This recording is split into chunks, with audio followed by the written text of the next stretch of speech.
All right, Pam, should we get started? Sure. It's about that time. It's about that time. All right. Yes. All right. Shall I start today? Go for it. All right. Welcome to a brand new episode of Miss Indepodcast, the Kelly Clarkson fan podcast. I'm Jeremy. And my name is Pam, and welcome to our very first live episode. This is so exciting. Oh gosh. Already happening. Kelly's signature sound. Not her voice. It's that. No. That's what she's famous for. Hey, speaking of Kelly. Yeah, today's Kelly's 40th birthday. Kelly. Woo-hoo! Hey, happy birthday, Kelly Clarkson. That's why we're here, is we are celebrating Kelly Clarkson's 40th birthday with our first ever live episode. It's not the first time we've ever gone live before, but it is our first ever attempt at doing a live episode where you guys are following along with us. So if you are watching this in real time, then we've got the chat up and we see lots of people tuning in today from all over the country. We really appreciate that. And world. Yes, and world. And you guys, we have a really fun show for you guys today. We're very excited. We already talked about it on social media, but Kelly's touring guitarist and songwriting partner, Aben Eubanks, is going to be joining us shortly. And we've also got our fashion correspondent, Rob, who's going to be with us later in the show. We're going to do some giveaways with Rob. And also our good friend, Jen, who was an extra on from Justin to Kelly with Kelly Clarkson, is also going to be joining us to tell us some more fun stories about an early birthday celebration for Kelly that we're excited to talk with her about. So they're all coming up. But Aben is actually going to join us here in about 10 minutes or so. He was originally supposed to be later in the show. We'll talk about why we bumped him up in just a little bit. But Pam, while we've got a little bit of time waiting for Aben, did you get a chance to watch the birthday show on Friday? I did.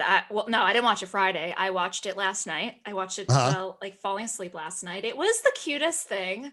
Yeah. I just have to say, Mary being on the show, I got emotional. What a nice surprise. Yeah. So for those who don't know who Mary is, maybe you watched the episode, maybe you didn't. Mary's one of Kelly's oldest like childhood friends, and she was featured very prominently. This is how pretty much a lot of us got to know her was from the Hazel Eyes DVD. She is in the camping camera, and they're hilarious, like, yes. So someone, I think it was my friend Chelsea, she wrote to me and Ashley, they were like, you should get her on the podcast. And they were like, just ask her about Scrabble, those 4-letter words. Do you remember that in the camping camera? Yes. I'm getting way off topic here, but it was a great episode. And like, it was such a great homage to Kelly, just like having her best friend from childhood there. They showed some awesome like childhood photos, and there was also like a lot of other stars that were on the show. You want to talk about that? Yeah, she had on the entire cast of The Rookie, which is one of her favorite shows. Nathan Fillion came out first and then brought everybody else out. She also had Machine Gun Kelly randomly show up on his own birthday to wish her a happy birthday, which, I'll give him this. It was the most random assortment of celebrities that they could have brought out. I'll say that for sure. Yeah. But it was really, really cool. I loved all of the special guests. The performance was really great. The karaoke at the beginning was really great. It was so nice, again, to see Mary come out.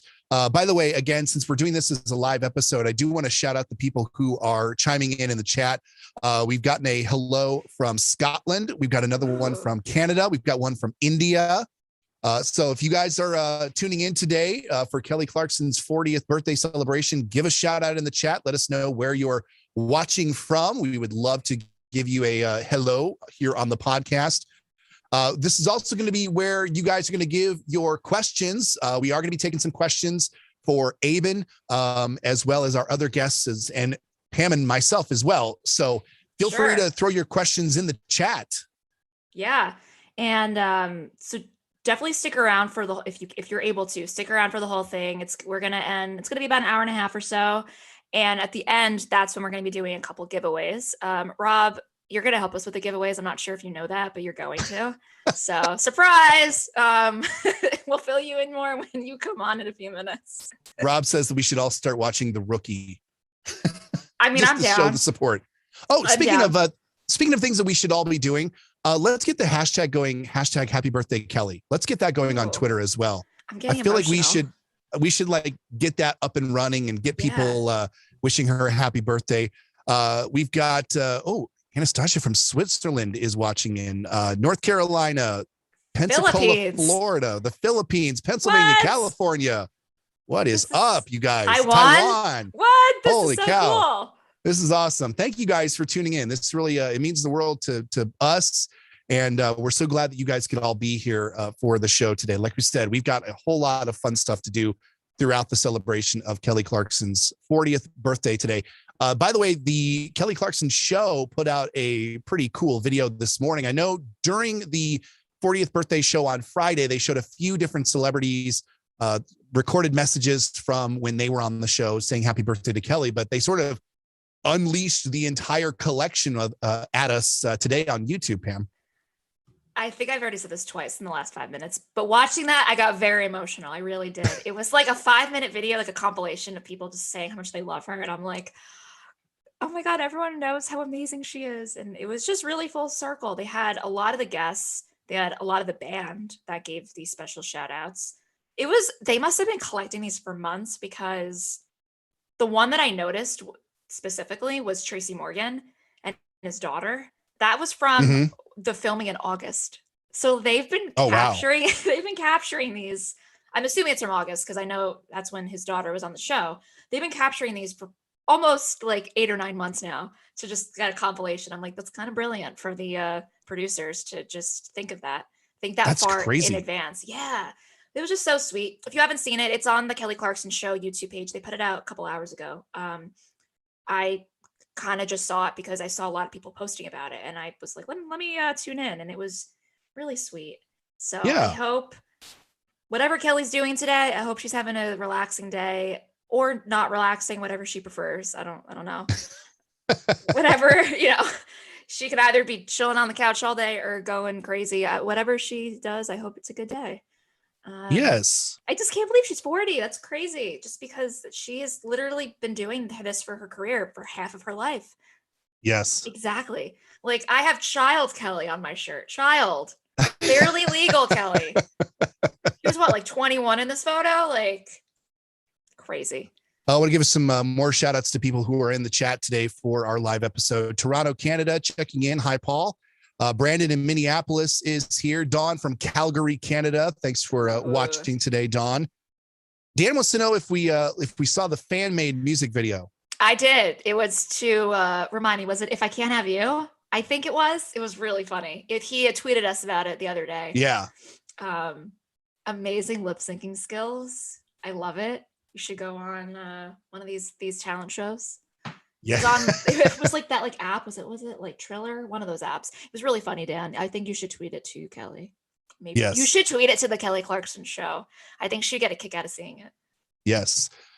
Before we bring on our first guest today, I do want to let everybody know that we are very, very close on another very big interview.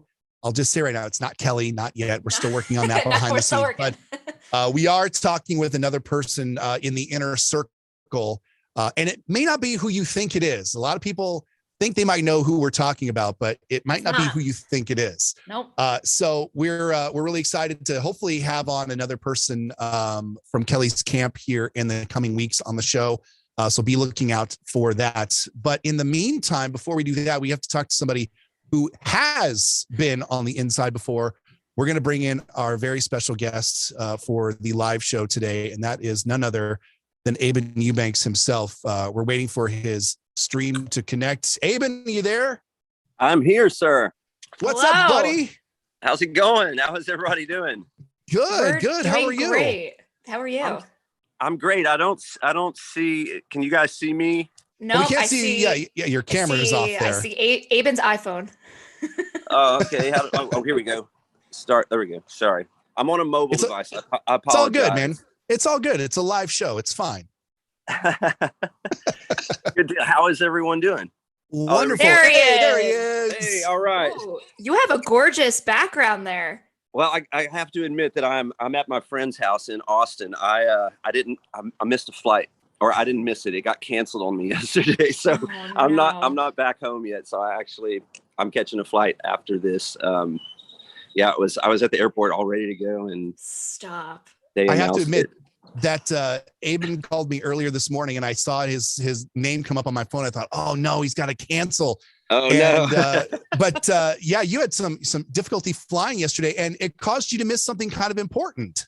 I just had a party I was going to go to, but Come on, parties are fun still. Yeah, they're still fun, but oh well, what are you going to do? Yeah. Well, hey man, it's so good to see you again, and it's so nice of you to stop in and chat with us for a little bit before you have to head out of town. But one of the things obviously that we're here to do today is we're talking about Kelly's birthday today, and I know that you have been with her for a really long time, and in doing so, you get to celebrate a lot with the band and with the crew. Can you talk a little bit about what it's like to celebrate a birthday with the crew or the band while you're out on the road? Yeah, sure. I mean, it varies. I mean, some things have been pretty silly, and some things it's pretty mild. It's mainly pretty mild. It's usually there's a surprise, and Kelly and somebody carrying the cake or something, coming out and starting to sing, and everybody gets serenaded, and it's kind of their day and stuff. There have been incidents like pies in the face may or may not have happened. I love that. I think that was on the Reba tour. But I mean, that was shenanigans, imagine like 7 like me's on tour. Like everybody's messing with everybody. But do you remember anything that specifically they did for you? I remember I got called to catering, and as soon as I walked in the door, there were like 2 pies that hit me in the face. Oh, and there are oh, you there? We're here. We're still here. Okay, sorry. That's fine. Oh yes, sorry. You're fine. If we don't see it, if we can still see you or we can still hear you, you're all good. Okay, great. Sorry about that. That's okay. So yeah, I got a couple pies in the face, and was this pre-show or post-show? This was after the show, actually. Good. I was like, the last thing you need is like pie all up in your face and your hair. You're like, all right, let's go do a 90-minute set. All right, cool. Oh yeah. Well, I'd like to admit that everyone was like considerate of that, but it wasn't always the case. Whether we were like spiking backstage, wine bottles or oh my God. There were crazy antics all the time. So it was always fun. Hey, speaking again of Kelly's birthday, you actually got to be a bit of a part of it. Did we see you on Thursday playing the Ronnie Milsap cover? Yes, so fun. Yeah, it was a lot of fun. It was fun to play pedal steel again. Jason called me and said, they were going to do Ronnie Milsap on, the birthday thing. And, if I still wanted to play some pedal steel, I was like, of course, pedal steel is amazing, So I hadn't played it in so long. So it was great. It was a good reason to break out the pedal steel. And it was a good time. I was gonna say, I feel like you've probably played it before, like with her. Yeah. But I can't think of too many times. Obviously, I didn't play it a lot. It was funny because the last time that I played it, I think it was the last time for one of the Kelly shows was we did is when Vince Gill played with us, because he went over to guitar, and then so I slid over back to pedal steel. You're like, Vince, so I will bow to Vince Gill any day. Like, here you go. Absolutely. Well, I have to say, I absolutely love that Ronnie Milsap tune. I was so excited when I saw that she was covering it, and then it was an awesome bonus surprise to see you on the slide. Is that something that's really is it difficult to just pick that back up after you haven't played it a while, or is it just kind of, is it like they say riding a bike where you just sit down and you think, just give me a second and I got it? Yeah, it is kind of it is like riding a bike. I think like I see with the way I play it and approach it and stuff, I see shapes, whatever that means. So I see shapes and stuff, and if the shapes start coming back to me and all of that stuff, then it's just like riding a bike. It's like, okay, yeah, get this going and stuff. So it's so nice to see it. Like, it's just like you get like a little nugget. You're like, oh, Avon's back. That's so nice. It's just like, it's a little like breath of fresh air when we're like, oh, there he is today. That's awesome. Jeremy, should we go take a couple of quick fan questions? Yes, let's do that. Aben and Bradstreet wants to know, what is your favorite song line that never made it on an album? And maybe we can even stretch that out to maybe a song that the two of you wrote together that never made it on an album. Let's see. That's a good question. Wow, there's been so many. There's so many. And then we're gonna get can you get her to release them? Like, yeah, sure. Yeah. We call her up. Yeah. let me see. I want to get the lyric right. I know. I think I've narrowed it down to a song, but I want to get the.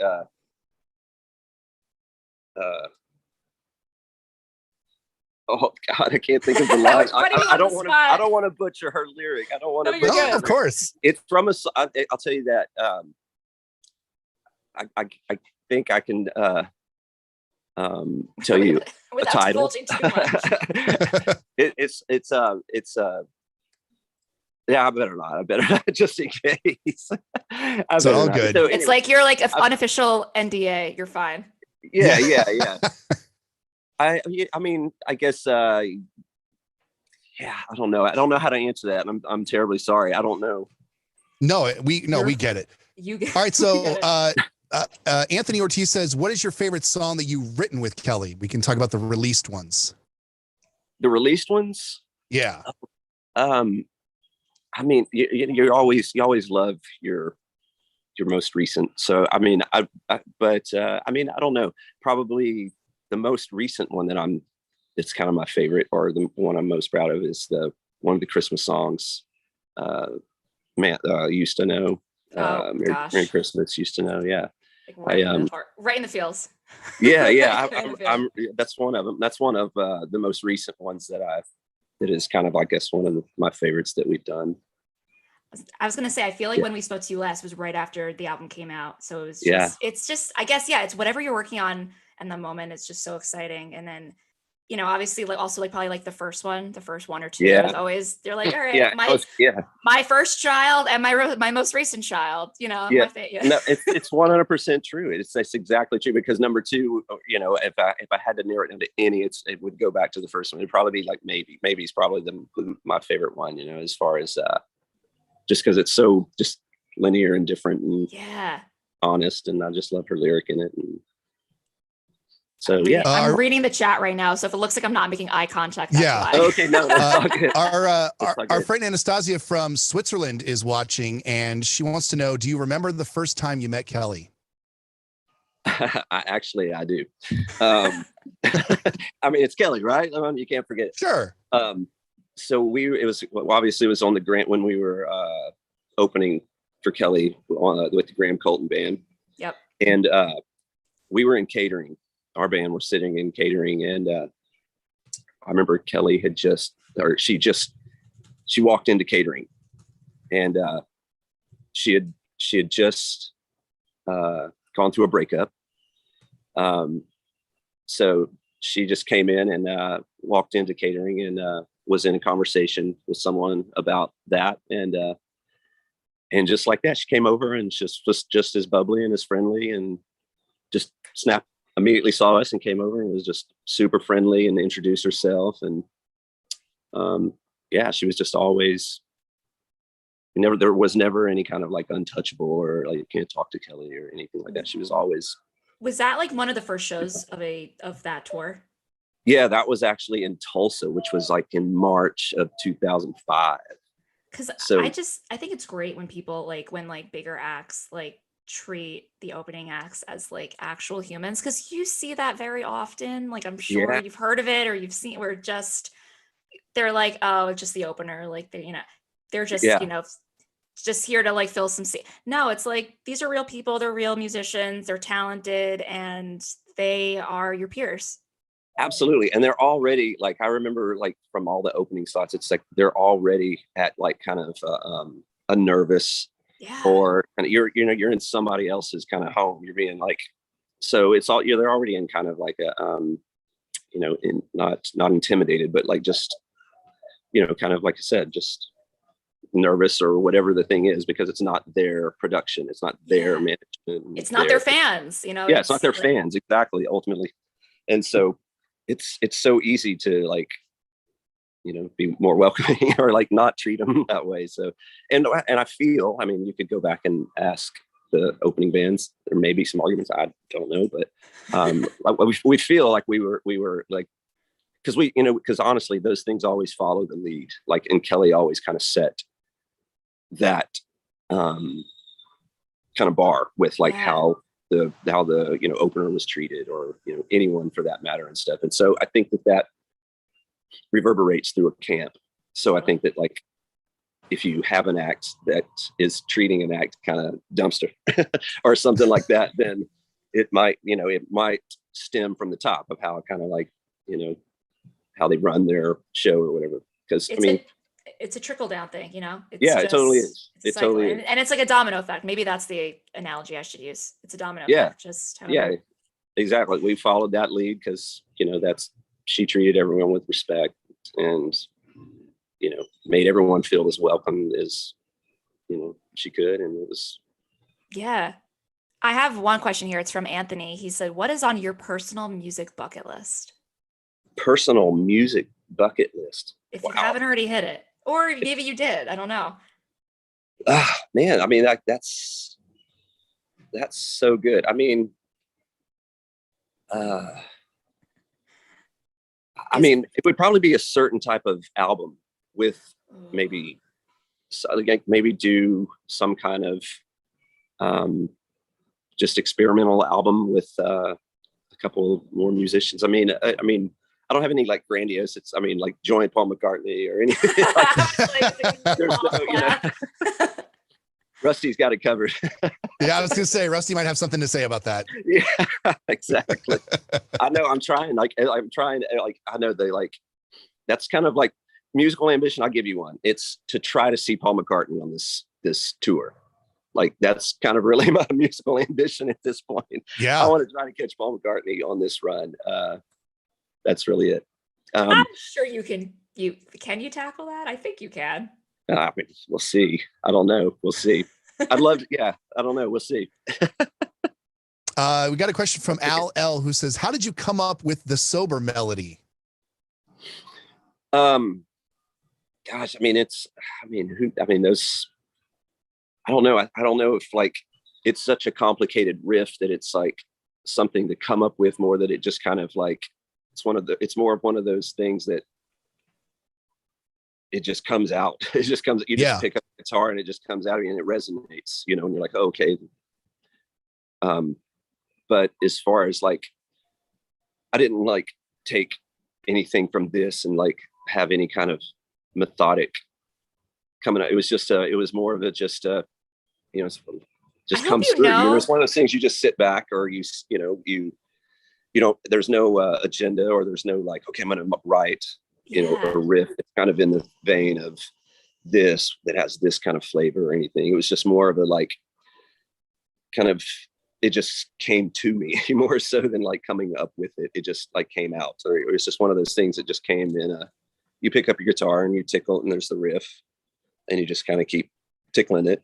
It just happens. I have to say, as someone this is just like a general thing, as someone who's not a musician at all, it's just like such a gift that you guys have. Like, I don't know if you realize this, but it's just insane how like you guys can just like come up with this. I don't know if that's a weird statement.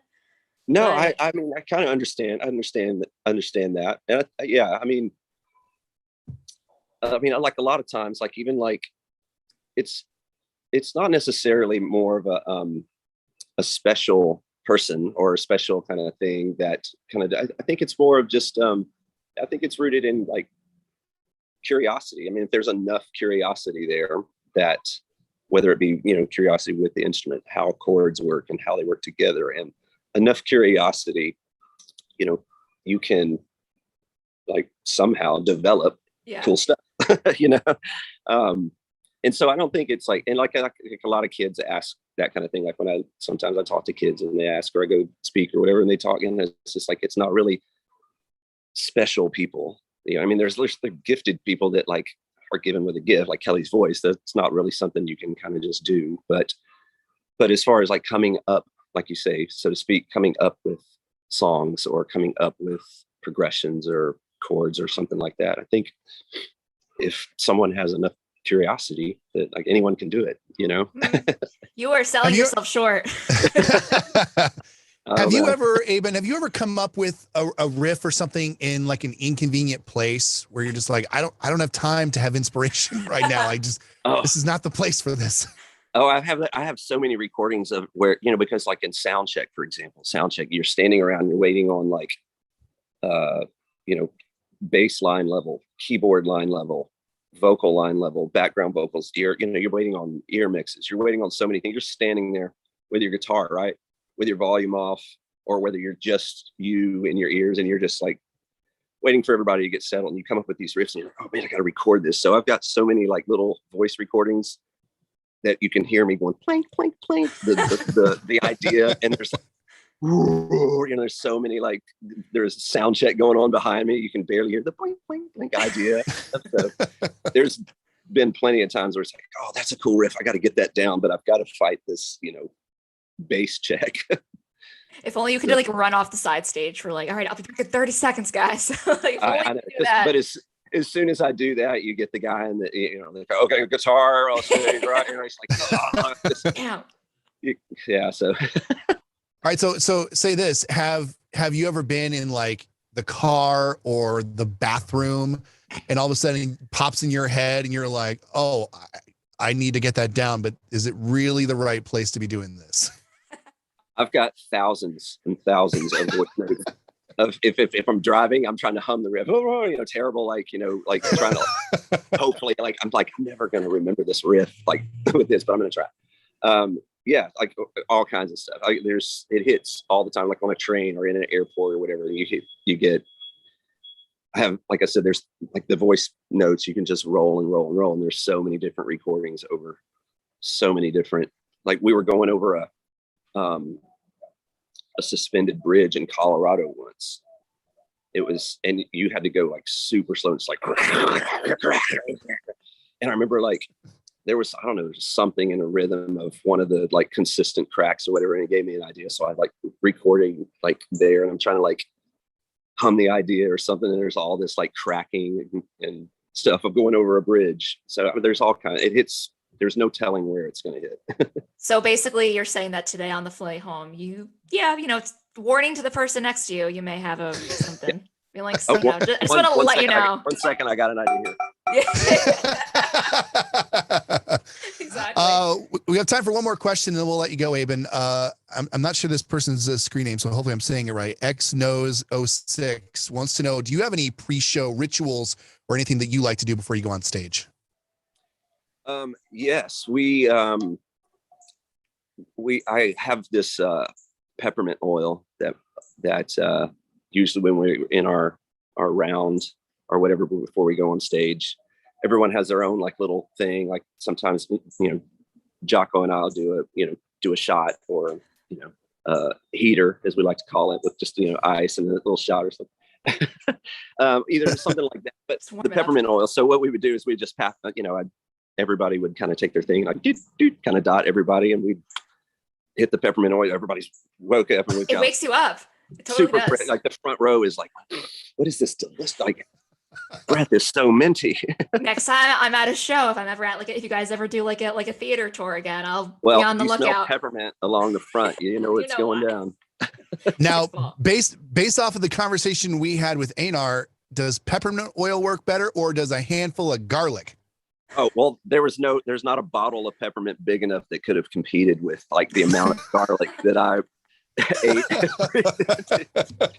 We get so much joy out of that video. Like Weiss and I schemed on that like for a minute.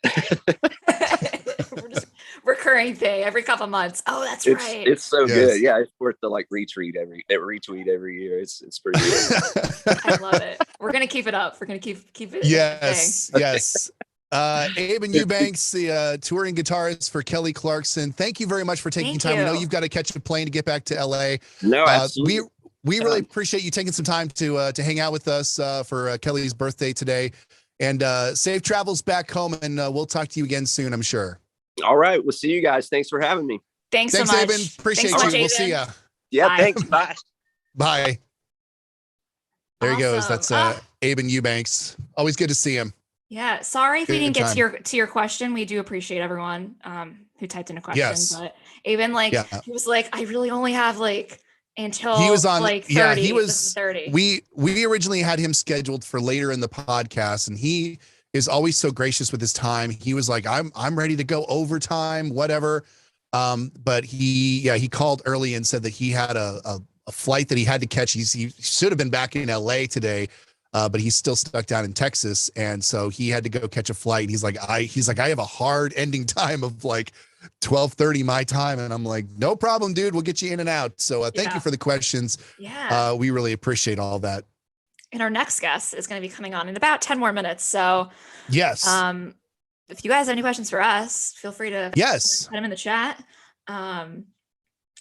I see people are writing that I'm manifesting a new album, manifesting shows. I'm like, I feel you on that. But seriously, as you heard, you couldn't really explain the lyrics. So definitely couldn't divulge anything about a new album or tour. And it was funny. The minute that we asked the question and he started to sort of stumble through the answer, I'm like, oh no, he might not be able to say anything because, nobody wants, copyrighted, confidential material to get out there. I mean, we would love to ask those questions all day long and be like, tell us when the album's coming out and tell us all the secrets, but we should have prefaced with an older lyric, but also I don't know if he would have even thought of anything from 2009, something like that. But that's okay. We got some other awesome things out of there. It's all good. I love him. He's always so nice. Again, as Jeremy said, he's always accommodating and just such a nice guy. And I'm glad Kelly, has him around. We've found that with a lot of Kelly's camp and the people that are close to her. They are all so kind and so generous with their time. Even the people that we're talking to behind the scenes about getting them scheduled for the podcast, just sweet as can be. You like to see that when somebody like Kelly surrounds herself with people, she wants to surround herself with good people. And it looks like that's exactly what she's done. And that's exactly going off of the question that we were talking about with opening acts and touring. And I know we spoke about that a bit with A&R as well, but it really is such a big thing when the headliner of a concert of a tour talks to the opener, and not only talks to them but befriends them. That's so it can be kind of rare, not always, but it can be rare, and it's just so gracious, and it speaks volumes to the headliner and the team that they surround themselves with. So absolutely, I love Aben. He's so nice. So we got a shout out from Brazil from Kelly Stats. Big shout out to our friends from Kelly Stats. You guys, if you're not following the Kelly Stats accounts on social media, go follow. First and foremost, as somebody who loves numbers like I do and loves to get into the minutia of an artist's career, I love the stats that they throw out. Plus, killer graphics, by the way. I was a graphic designer for a long time, and I can appreciate that kind of stuff. So props to Kelly Stats, doing excellent work out there. I see another question. You go first. Okay, I'll go. I got the question from Anastasia. Did you see that one? Yep, that's the one. Is that the one? That's the one. I need to know when the deep dive on Stronger is scheduled. I'm so excited. You have no idea. We're excited. It's gonna be soon. Soon. The funny thing is we try to do the album dives as far apart as we can because we don't want to blow through her entire career. And then we're like, oh, we're all out of albums. And you really can't do those kinds of things over and over again. Yeah. When did we do Smokestack? We did Smokestack. We did Smokestack, I want to say early this year. I want to say in January. We're going to look right now. I'm going to look at my phone right now and look because we can kind of base it off of that date. So Smokestack, we've done a lot of episodes this year. My goodness. Smokestack was February 1st. Yeah. So where are we at now? So I don't think we're going to probably do that before June or July. I would say probably closer to June. The funny thing is that I had it as early as May, and then we kept having these really great ideas and potential guests coming towards the show. Yeah. So I'm like, oh, well, we can just keep pushing that back a little further and further. So who knows? I mean, it's hopefully going to be soon, but as much as I love doing those episodes, they are a beast to prepare for because there's just a lot of information out there. It's like straight up homework. There's another one here, which is very kind. It's from DG Smith. I think this is our friend Garrett, who I love his videos of his dog Clarkson. I think this is him. It's not you, I'm sorry, but you're cool. Do you guys worry about burning yourselves out doing the podcast? We need you to do this forever. Well, here's the thing. This is our passion project. I mean, I don't want to speak for Jeremy. There are definitely weeks where I'm like, oh, this is like a lot for me to do. Cause like, work and life, there's a lot going on. It's just in the world. So sometimes it's never a burden. I love doing this. It's so much fun. It's just my 1 to 2 hour a week to really geek out and just hang out with Jeremy. There are definitely times when it's a little harder, but once I start the episode, I'm like, oh yeah. Let's go. But we are very mindful of like taking some time off. So like, for example, this upcoming Tuesday, like this is going to be our episode. So like, it's going to be kind of a week off, but not really. We are going to have a couple of weeks off in the next few weeks. Just because with this time of year, there's a lot more going on. But I don't think we're like burnt out. There's still so much to cover. There is a lot of Kelly's career that we still want to talk about. And I'm with you. There is a lot that it is a lot. It's a big time commitment during the week. But at the same time, if I didn't love the source material, so to speak, I wouldn't be nearly as jazzed about it. To kind of give you guys a behind the scenes look, Pam and I were sort of figuring out where all the episodes are going to land over the course of the next couple of weeks. And I have a trip planned. I'm actually going out of town. We normally record on Saturdays, and I'm going to be out of town this coming weekend. I'm actually going to be in Oregon. And Pam was like, oh, this will work out well. We don't have to record that day because we'll have just put out the live episode. But then at the last minute, we had somebody from inside Kelly's inner circle contact us and say, hey, I'm interested in being on the show.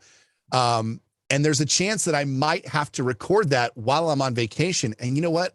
I don't mind. Yeah. I don't mind at all because A, it's going to be really exciting to talk to this person. And B, I care that much about the podcast that I don't mind doing it. I've recorded this podcast from Disney World before. Remember you did. You should have seen. I think I had some sort of a weird makeshift like studio that was made out of the pillows from the 2 beds in my room. Like I was trying to make this little like audio room and like duck my microphone up inside of it. It was hilarious to see. But yeah, I mean, I'm not burned out on it yet. I mean, it's very tough to come up with different kinds of topics. And that's where we do lean a lot on you guys. When you guys give us these really great topics. I mean, we've done a lot of them recently that have been fan submitted ideas and they've turned out really great. And we even have some more that are coming up soon. And like a lot of people who have emailed us with ideas or wanting to be on the podcast, we see you, we hear you. There's just so many weeks that a lot of times we don't even have guests on. Sometimes we do. So we're really trying to make an effort to just get as many new people in as possible. So we're definitely going to see that in the upcoming weeks. And there's something here I want to bring up because Jeremy and I have been pondering with this idea for a bit, but we haven't exactly figured out how to do it. We've had a few people here talking about like, are you guys going to have any merch? Are you guys going to set up a Patreon? And it's all been in the works. We haven't set anything up yet, but we've been discussing this. I'm kind of curious and you don't necessarily have to answer. People don't have to answer this now. You can tweet us whenever, but like, what kinds of things, what kind of bonus features would everyone like to see on Patreon? Yeah. Because, is that releasing this as like a video each week? I don't know if I want to do that. I don't usually look very good, but is it like I showered before today's episode. So did I. And I put on a little bit of eye makeup. I actually tried today. Oh my gosh, you tried. I tried. I like brushed my hair. It was wild. We usually are a hot mess, but it works. Yeah. But yeah, whether that's like, a couple extra bonus minutes of an episode that we only release on Patreon. I don't know what kind of merch we would do because merch is a very expensive thing to do. It's like merch is expensive unless you order, 1,000 of something, which we're obviously not doing. It's a little pricey. So we'd have to see who would be on board first and I'd have to price everything out. But any feedback you guys have on what you would want to see from us, like, please let us know. Now that said, I do have a note in my phone with just a bunch of merch ideas and shirt ideas. Do you? So, always. And it's kind of like what Aben was saying a little bit ago, where like the inspiration strikes when you have an idea. I get them at the dumbest times. Like I'll be in the middle of like my radio show, or I'll be in the bathroom, or I'll be driving, and I'll have this idea for like a merch item. I'm like, crap. And so I've got like a bunch of talk to text merch ideas in my phone. That's awesome. I saw someone here that says, I love that they keep reading the special announcement, really leaning into the whole announcement of an announcement. Jeremy loves announcing announcements. You love it. Here's the thing. That's called teasing. Okay. It works. It works though. It works. It's all about, trying to, because look, we are out there just like everybody else on social media trying to grab people's attention. And it's difficult because you're not always looking at Twitter. You're not always looking at Instagram. So you have to do what you can to get people's attention. And, we don't know. We thought, there was a chance there was going to be 12 people that would come on and watch this, and we live have show. 85 right now. What? 85 people know we exist? That's bonkers. I mean, okay, you and I are probably each one of those. We're each one of them.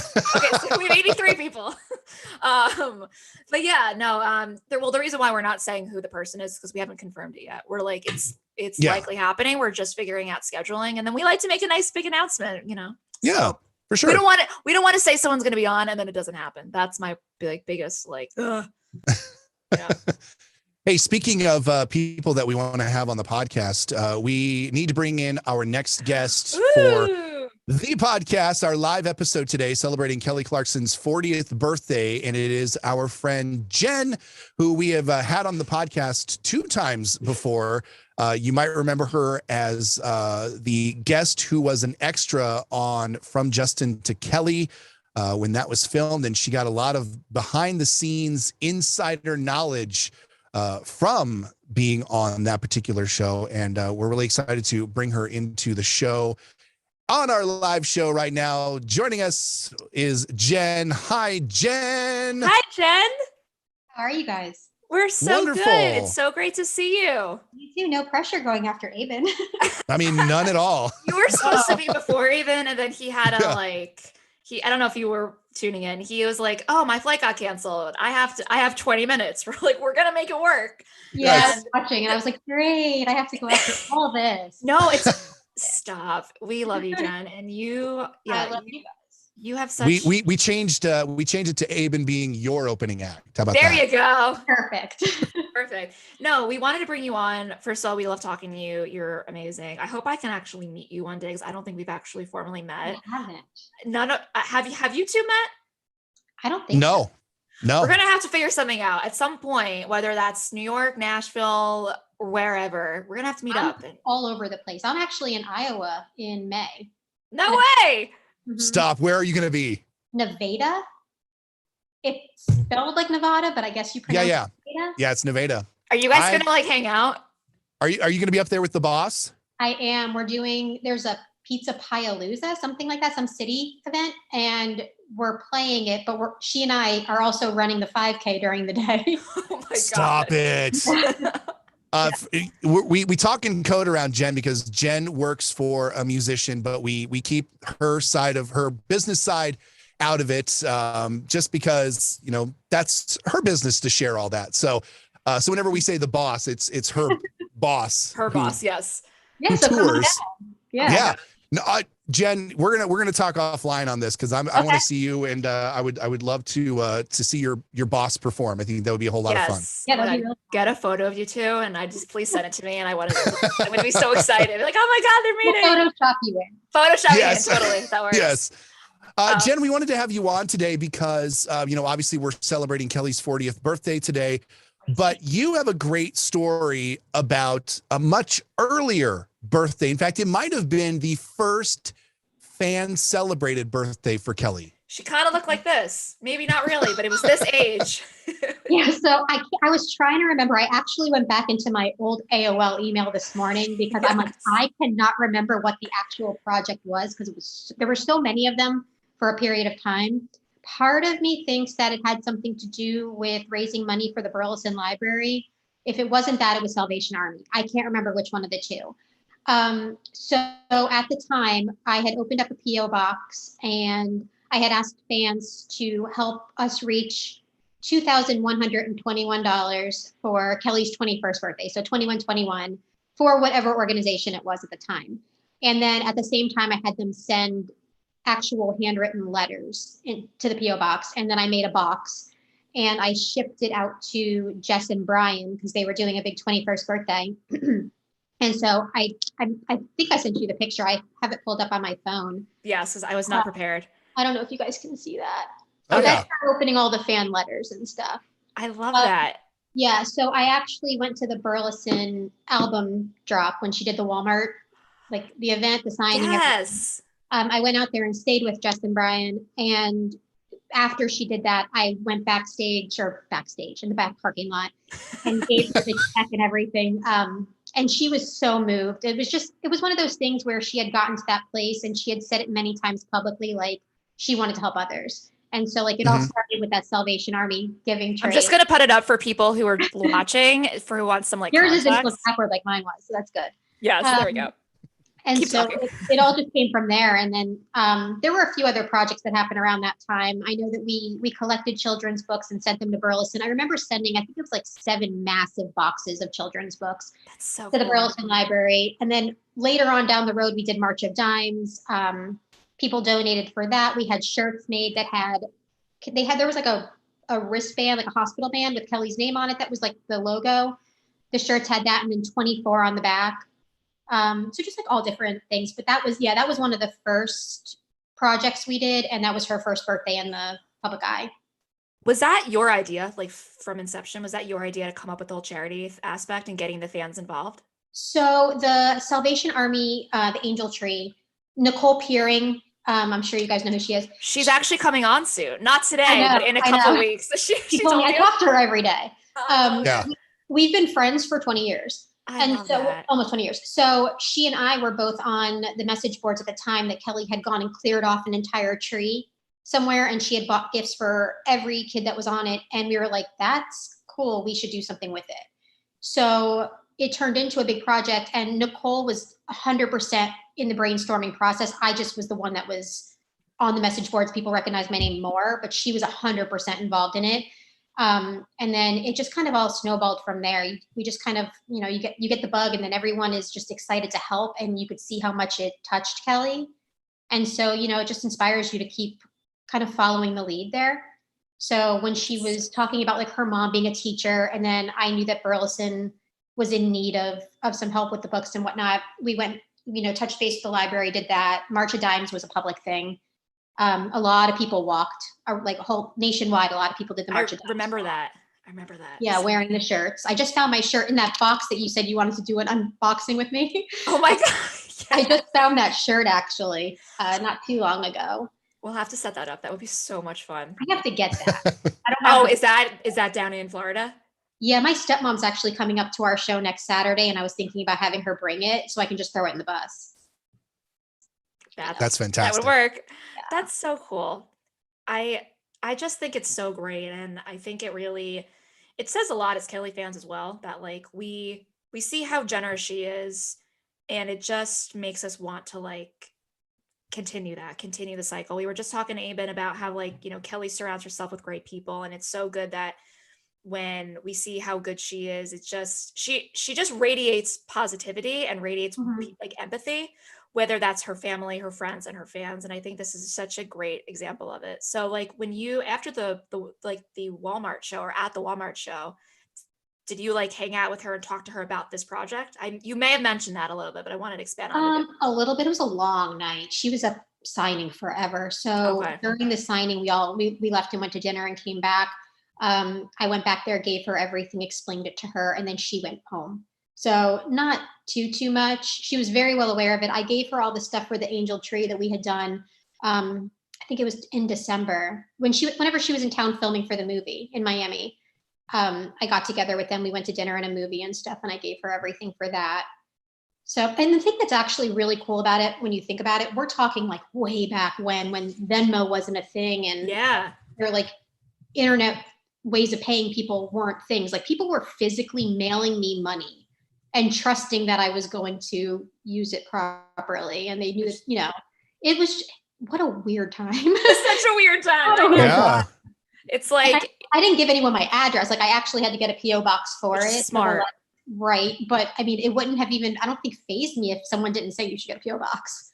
No, I wouldn't. I probably wouldn't even have thought of that back then. Like, it just wasn't a thing. We're just, oh yeah, we're super trusting. We're all Kelly fans. Right. Well, and that's something that I remember from the early days of the message boards, is that every year around the time of Kelly's birthday, there was always some sort of service project where either people were raising money for some sort of a cause, or there was something that was going to mark her birthday. And I've always appreciated that about the fan base, that they saw the way that she was and they wanted to mirror that with themselves. Exactly.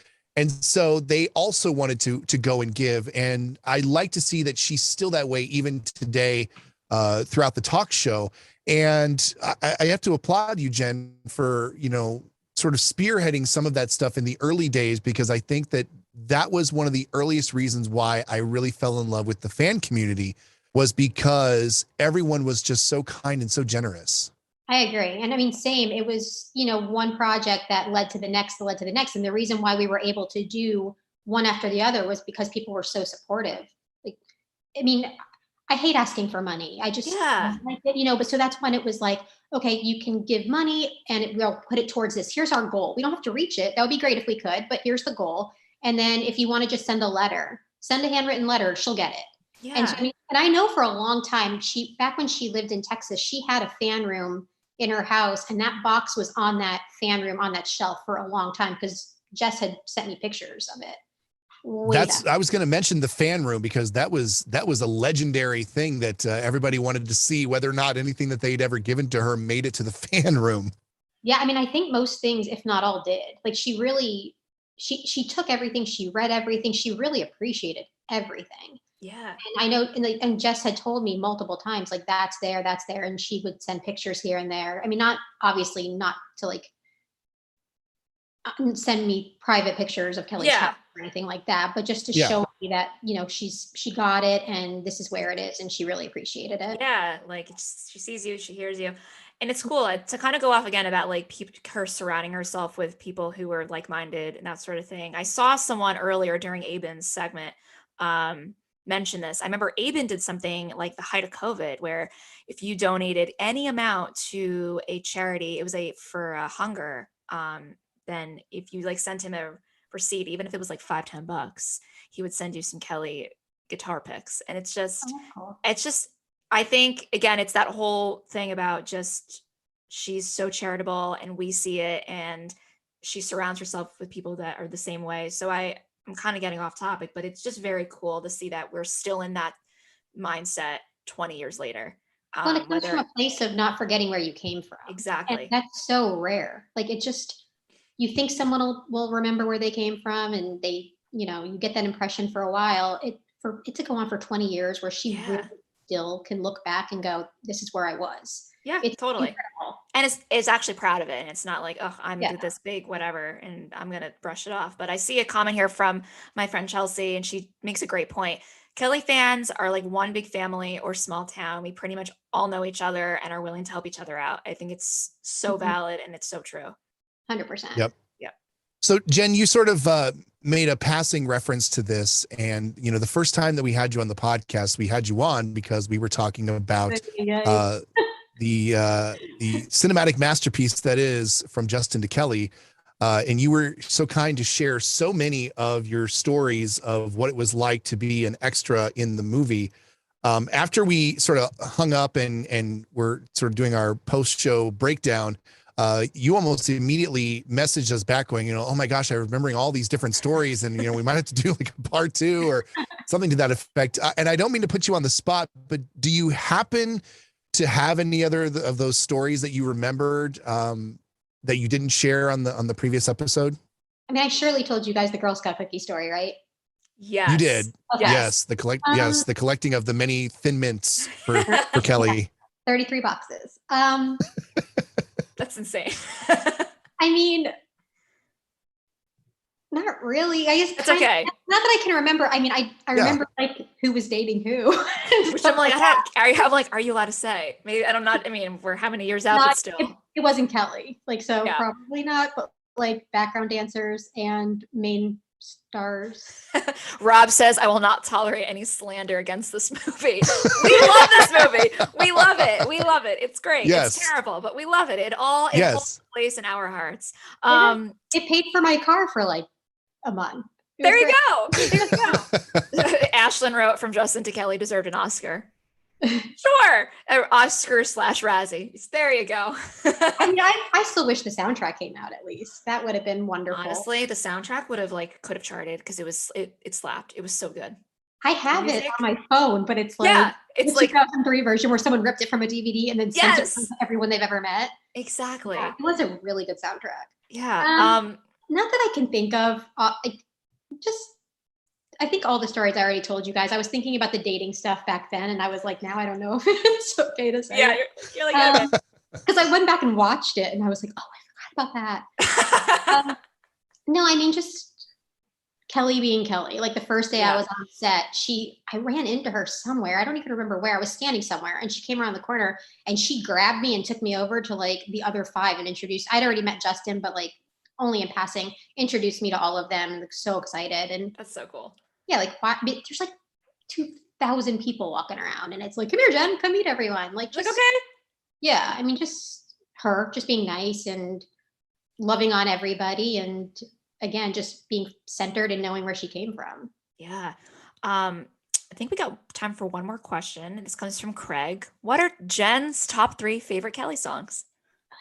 That's hard. Maybe. Yes. Cry. I Don't Think About Us. Is that the name of it? The one, Meaning of Life? I Don't Think About You. Same thing. Yeah, I Don't Think About You. My God. That would be my favorite, honestly. And even though I can't remember the name of the song, I can't remember. Fan. Right.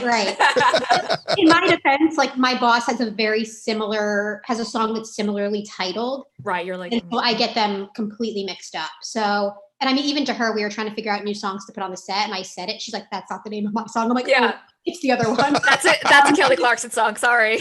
Right. Yeah, I think that one would be my number one, just because it's so massive. It's massive. It's so personal. It's so well written. Maybe then Cry, but I actually fell in love with Blessed over the Christmas break. I don't like. Yeah. I mean, don't come at me. I don't like Christmas music. That's just who I am. I'm not a huge fan either. It's like, it's fun, but that's. Yeah, but I like originals. I don't like anything that's been redone over and over and over again. That's fair. So I finally was driving around over Christmas and gave that one a listen, just because one of you guys had mentioned it you drafted it. And I was like, okay, clearly this is a good song. It's good. I had it on loop. Like that's all I listened to for days in my car, because what a message. It's so epic. It's so epic. Well, I mean, lyrically, it's like, oh my gosh, like it's so wholesome, but it's just the production on it. It's just, it doesn't start out that way. And then eventually it builds up. You're like, oh my God, like this is incredible. Yeah. And I mean, it's such a good message for that time of year too, because I mean, everyone has their ebbs and flows during the holidays. And like, it was a really rough holiday season for me. And so to listen to it, it was just like, it brings perspective. Yeah. So it's way up there for me more. I mean, again, I don't like Christmas music, but like message wise, like I can always go back to it and be like, all right, I can find something to be happy about today. I can find something in my life that's a blessing. So I think that was, So I mean, I'm sorry to give you 4, but that one. One last question for me, Jen, and I just thought of it while you were talking about the similarities between Kelly's song and your boss's song. Have you ever tried to convince your boss to cover Kelly in a show? She did. She did? Didn't she? Kelly covered her. That's what I meant. No, but so here's what's interesting. So a few months ago, when was this? Over the summer. So almost a year ago now. My boss has had a song just sitting there since 2015 that she's been doing live. And there's 2 of them that she's like, they're not recorded, whip out your phones now. They're awesome. They're more of like heavy hitting. She'll always be like, hey, it's a country Western ditty. And then it's like, it sounds like Phantom of the Opera, like hard hitting. But she always said from day one, I want Kelly Clarkson to record this one. And so right around the time that a lot of the stuff was going on in the media with Kelly and everything that she was dealing with on a personal level, my boss was like, let's get in touch with her, because I'd love to connect and just be like, I'm thinking about you. So I reached out to Alex, who's the executive producer on the show, and we've talked here and there over the years because there's been talk about having my boss on the show. And so she passed me off to Trisha. So assistant to assistant, we talked, and I got Kelly's email address, and my boss emailed her and just was like, I'm thinking of you, da da da da. And then in the process, she was like, can you send the assistant that song? So I sent it over to Trisha. We haven't heard anything again, but I mean, they're slammed. But Jody was like, I would love for. So my boss was like, I would love for Kelly to put her ears on this. Like, it was written with her in mind. Yeah, that would be so, because I think at the opposite when Jeremy, when you first asked the question, I'm like, Kelly's performed the song. And then I'm like, oh, I should probably actually listen to the question. So like, that would be so cool. Fingers crossed. That would be like such a full circle moment for you. So if you could pick a song for her to cover, which one would you pick for your boss to cover? It actually may be Blessed, because my boss, when she does covers, it's always Christian covers now. That's where her heart is. That's where she's been for years. And so we have a couple of songs that are in the set that are covers, and they come from the Christian space. And those are the ones that she tends to change in and out. And we've also released 2 Christian singles, and she's, we've had potential for rights with big Christian artists. So I think it would probably be Blessed. And I think it also speaks to my boss because she's been through a lot over the years. So I think that message would probably resonate with her. And so when I heard it the first time, I was going to send it to her, but she had COVID over break. And I was like, I'm not going to bug her with music right now. So that would probably be the one because of where she is, like emotionally and mentally right now. I think it would resonate really well. The beauty of it is that it can be Christmas, but you can perform it in July. Like it can go both ways. That's like the flexibility with it. That would be. Nicole and I talked about that because there's only one line where it mentions like snow or something. And if you take that out, you can say sun. Right, year round. It works year round for sure. Perfect. Yeah. Jen, we loved having you on. I want to just leave us with one funny comment that Rob wrote in the chat like 10 minutes ago that I'm just seeing now. I remember we used to have a Sugar MP3 that someone recorded from inside the movie theater, and you can just hear people groaning and walking out. Rightfully so. Do you guys remember? Rob probably does. Somebody bootlegged the movie and recorded it, and you could see people getting up and walking out during the movie. That's probably what he's talking about. That's hilarious. We watched it I had seen it in the theater multiple times, as we all did. Yeah. But the first copy we had to watch at home was you could see people literally standing up, coming back with popcorn. Like, yeah. Oh my gosh. I didn't know about this. That's hilarious. I mean, that's hilarious. I own the movie, but I would still love to just see that for just the LOL. What's funny, when it came out on DVD, I bought 2 copies, one to open and watch and one to save because I wanted to keep it wrapped because I was sure it was going to be worse. So I still have 2 copies of it, and I'm like, it's like all those Beanie Babies that were totally worth something one day, and literally nothing. Yeah, I was positive if I kept it wrapped, it would be good to go. Jen, thank you so much for taking some time and coming back on the show and sharing some memories about being a part of pretty much the very first time that the fan base got to celebrate Kelly's birthday. We really appreciate it. So good to see you. And I am going to do everything in my power to see you in May. Perfect. Yeah, message me and we'll figure it out.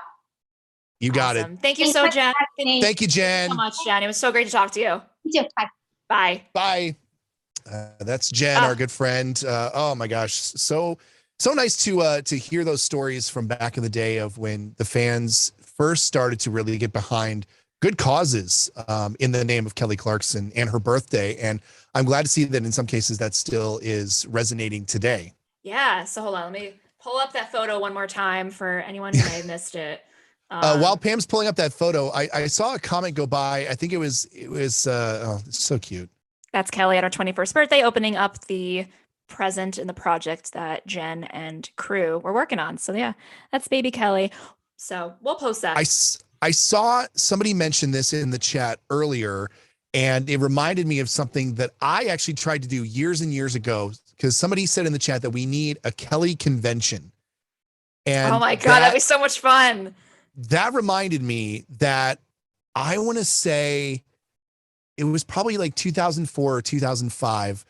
I was trying to organize the KCC, the Kelly Clarkson Convention.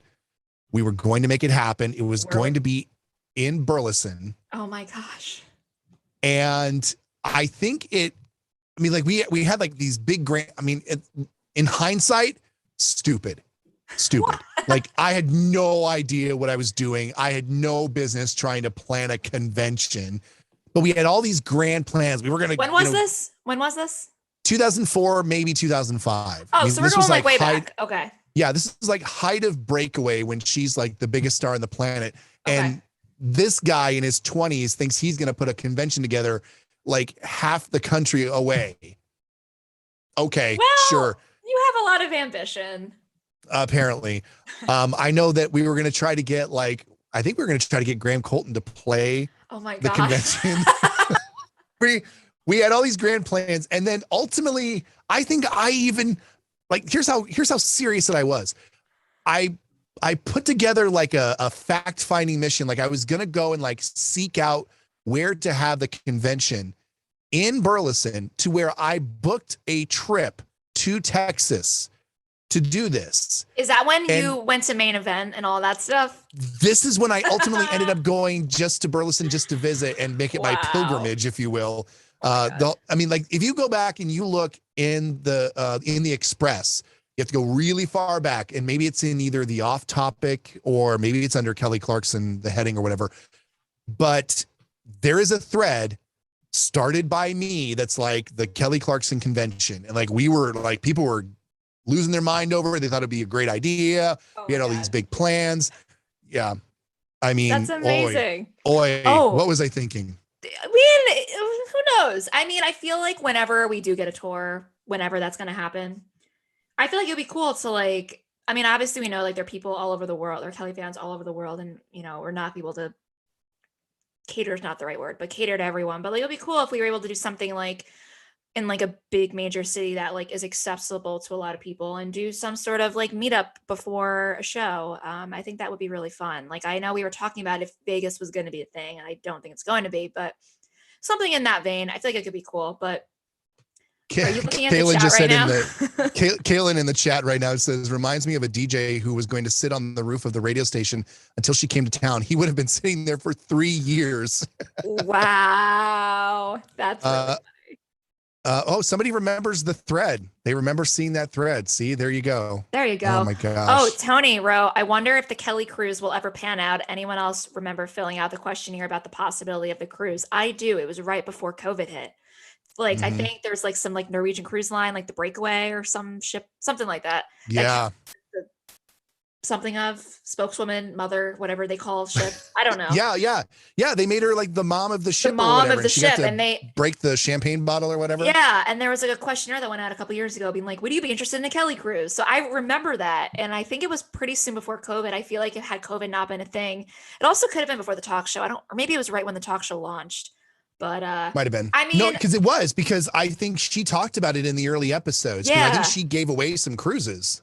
Yeah, so like in theory, if she were to do like a Kelly cruise, would I go? I mean, I hate cruises. I just hate them. I think they're just, I don't want to be like trapped in like a boat for a few days. I also get seasick, but I would also have fear of missing out if I didn't go.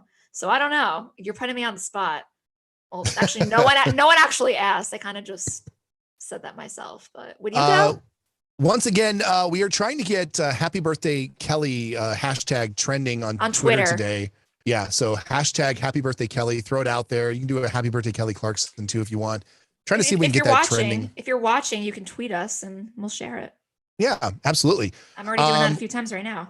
We've got some prizes to give away during our podcast today, and we're very excited to do that. And in order to do that, we have to bring our fashion correspondent / quizmaster general onto the show. Rob, I'm trying to add you into the podcast, but my Zoom is being a little wonky, so be patient. But we're trying to add Rob into the conversation here in just a moment. All right, yes. I'm gonna look at the chat right now. Someone wrote there was a cruise. Guys, I can't swim and I'm deathly afraid of water. There was actually no cruise. There was talks of Kelly possibly doing there was like a Kelly themed cruise idea a couple years ago. Nothing ever happened. Nothing was ever announced, but it was like an inquiry that her team like literally sent out like a Google form, and we just were like, yes, I'm interested. No, I would not be interested. And things like that. So I don't know. Rob. I don't like boats. Hi, Rob. Hi. So you are correct. Kelly was named the ship godmother. Of course you would know. And I think somebody in the chat said it was Norwegian. Yeah, I said that. You said that. I'm reading and listening. No, you're correct. They said that. Everybody said it. All right, great. Anthony said it. Yeah, Anthony said it. All right, Norwegian cruise line. She is the ship godmother. Godmother. Wow, that's so fancy. Yeah, I think there's supposed to be a moment, or there might have been, where she's supposed to like break the glass of champagne, the bottle of champagne over the ship. Did it not happen? Like, christen it? I don't know, because COVID. What's happening with ships? Who knows? That's true. Yeah, they're finally back and running, but I don't want to go. Oh yeah, you can't get it on a ship apparently. So yeah. Apparently not. It's just good to know that if anything were to happen to that ship's parents, that Kelly has to take care of that ship as the godmother. That's right.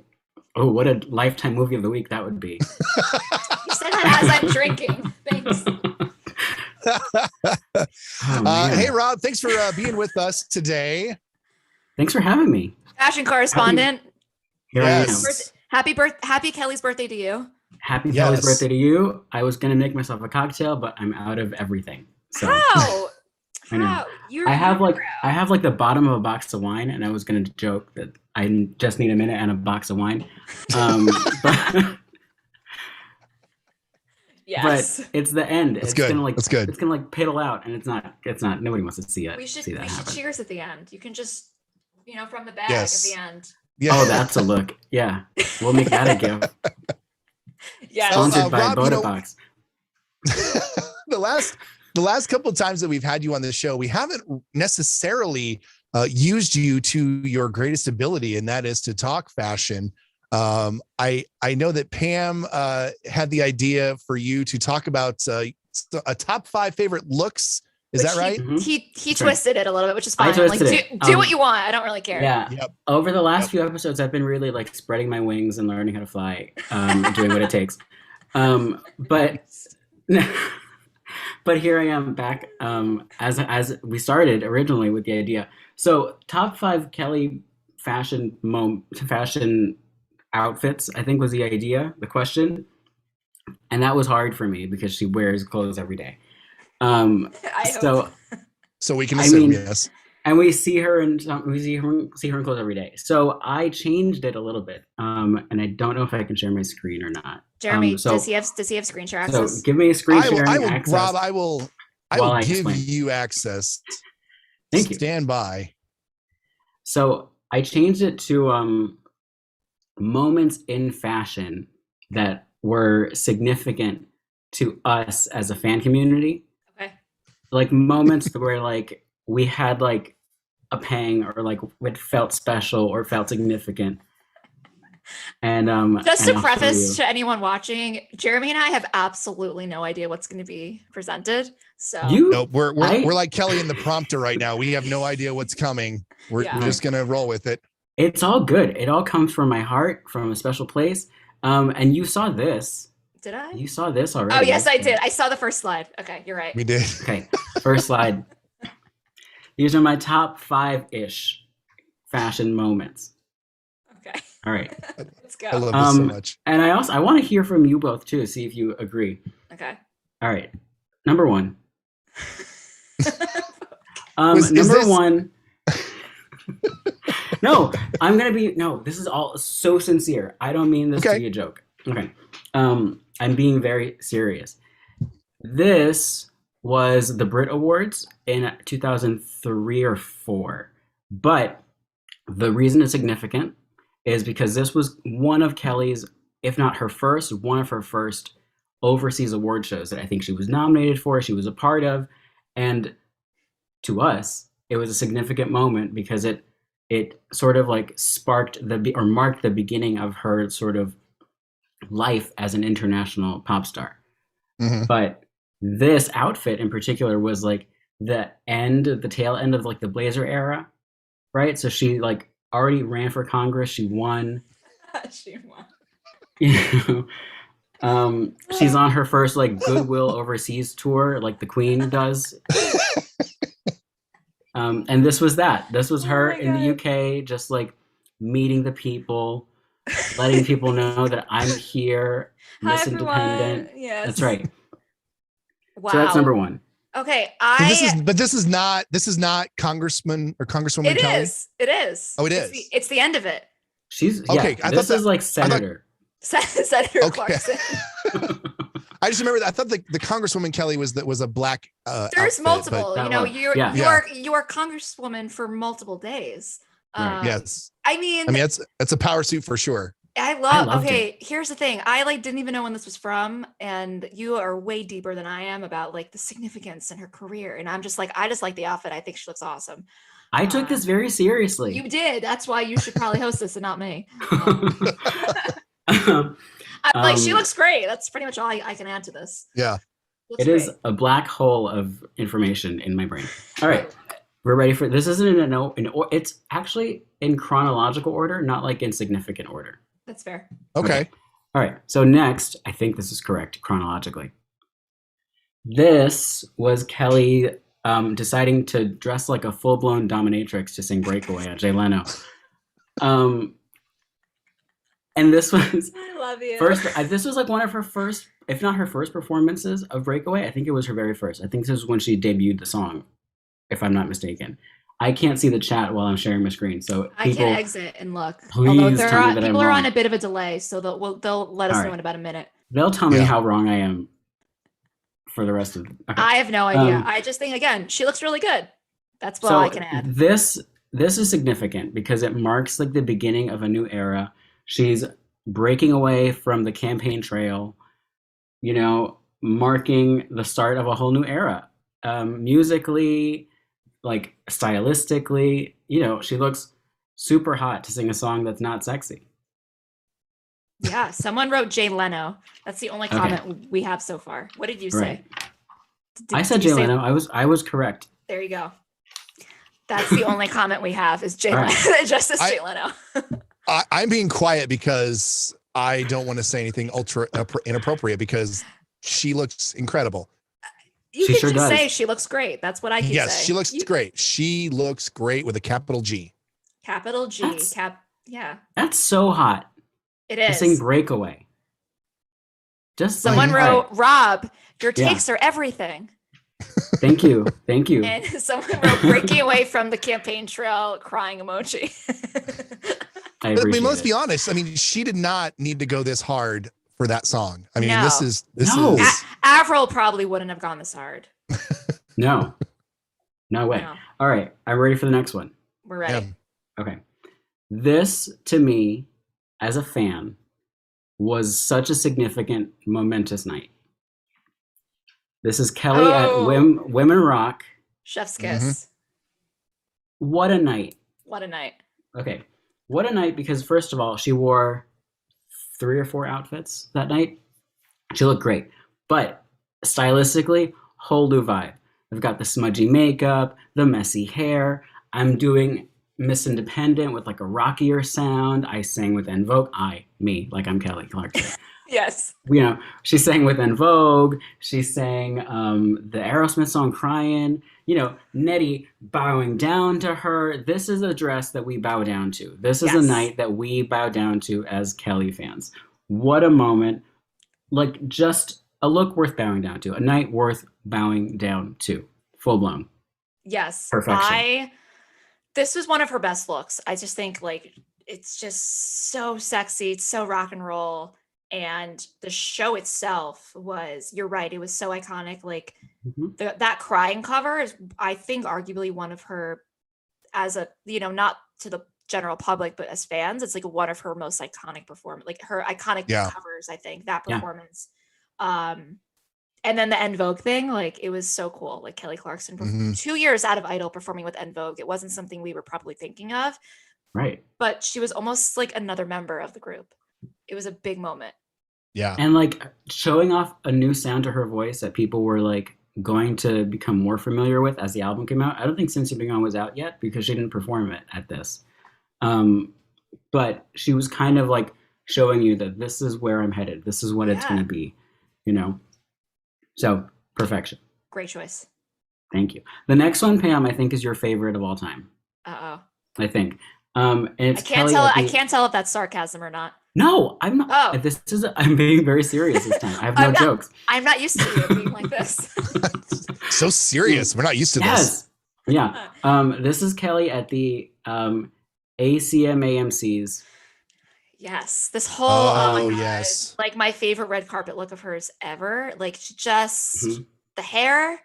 And maybe I'm saying that because I'm a dark brunette, but like I just love this hair on her. It just looks so good. And the dress is, I can never tell if it's red or orange, but it doesn't really matter.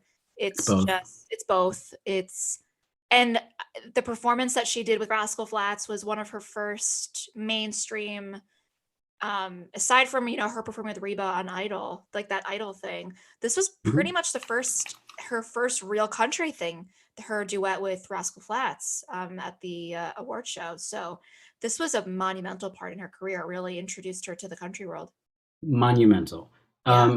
What like a sophisticated look. I think it was the end of the Breakaway era, right? Like by then, Breakaway had been out. She was working on My December, if not about to release it. I think it was right before the Addicted tour. So it was towards the end of the era. Yeah. Yeah.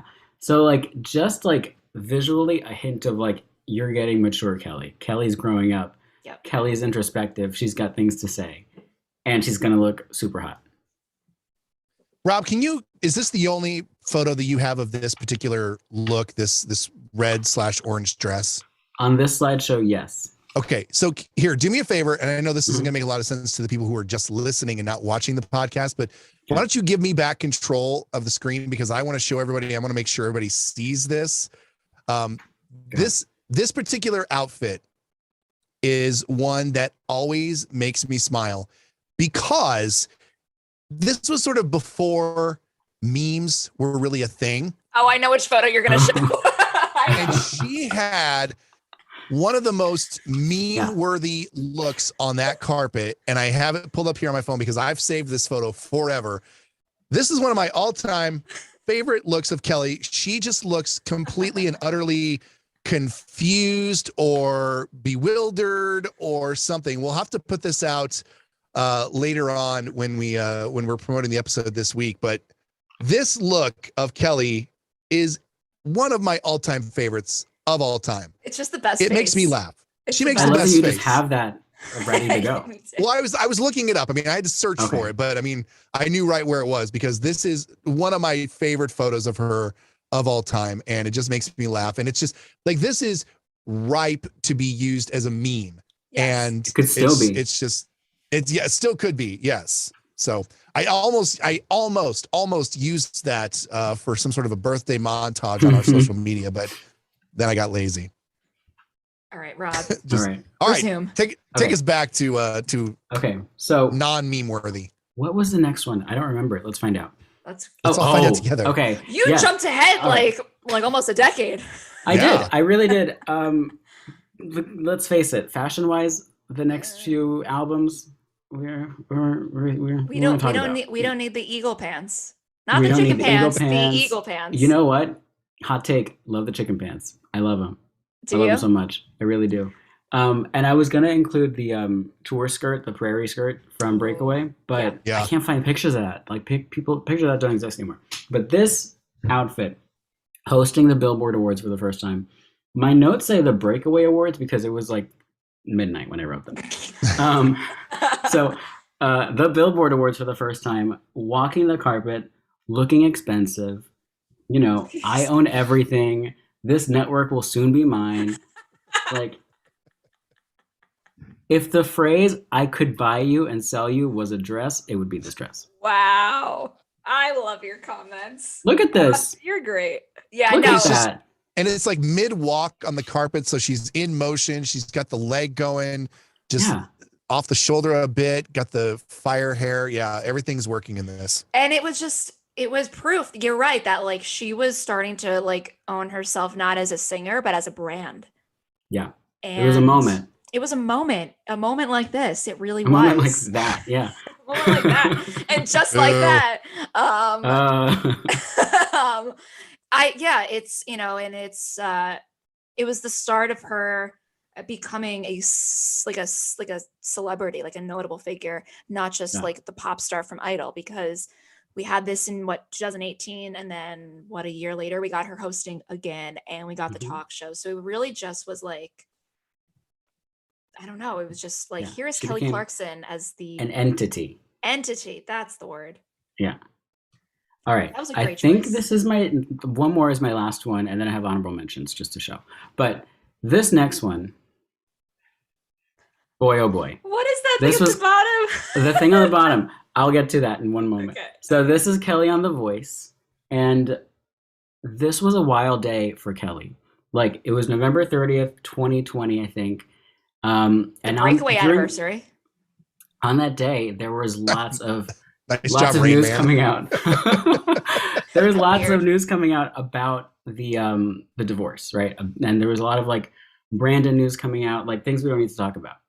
And that night, during what must have been a hard day for her, she comes out wearing this, looking like this, with a face on her that just says, I got this. You don't need to worry about me. And all I have to say is the power that has, the intelligence that has, the clearance that has, the access that has. Her eyebrows are like up, and she's like, got it. Look at her. Yeah. She looks amazing. If Never Again was a dress, it would be this dress. She could beat me up in this, and I'd be totally okay with it. Yeah. Yep. Punch us in the face. Punch me in the face. I'm fine with it. As long as you're wearing this, I'll be fine. Yep. Okay, she looks incredible. Explain the bottom. I just did. I just said it. But like, did you? This is an Anna meme. Wow.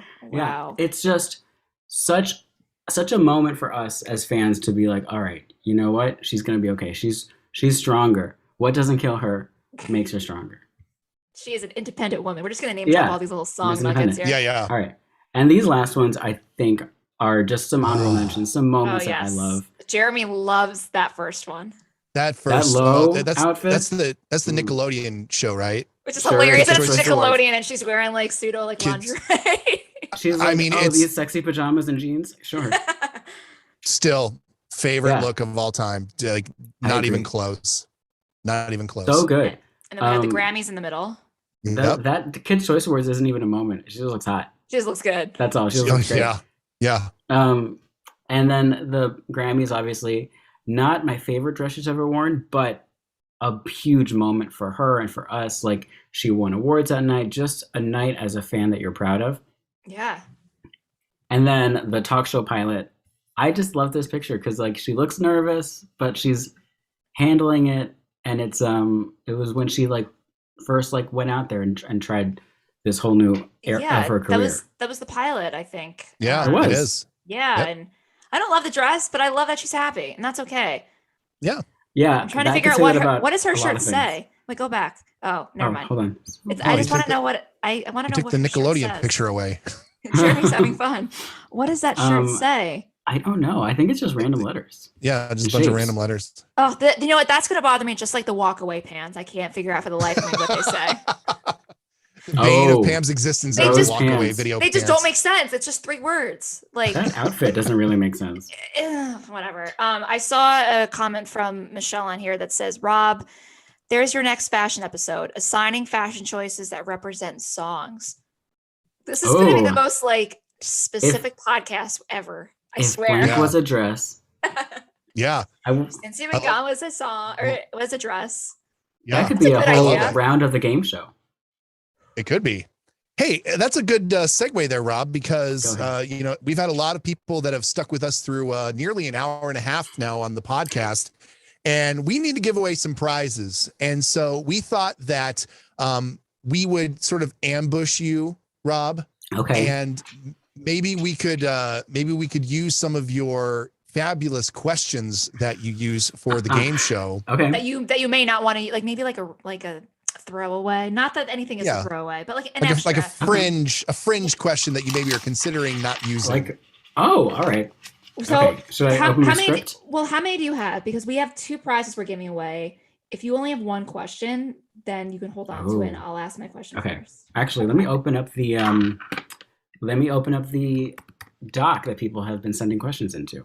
If we were better podcast hosts, we would have prepped Rob for this so that he could have had all of this ready to go. Okay. No. I like this. And everybody wouldn't have to watch. No, but I think people enjoy this. I mean, I'm on my feet. Even if they don't, that's okay. Okay.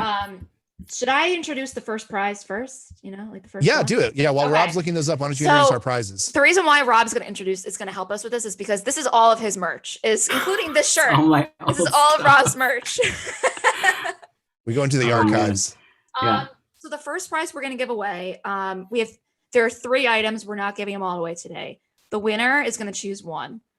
And then whatever's left over, we're going to give away on socials in the next couple weeks. So we have 3 things. Hold on.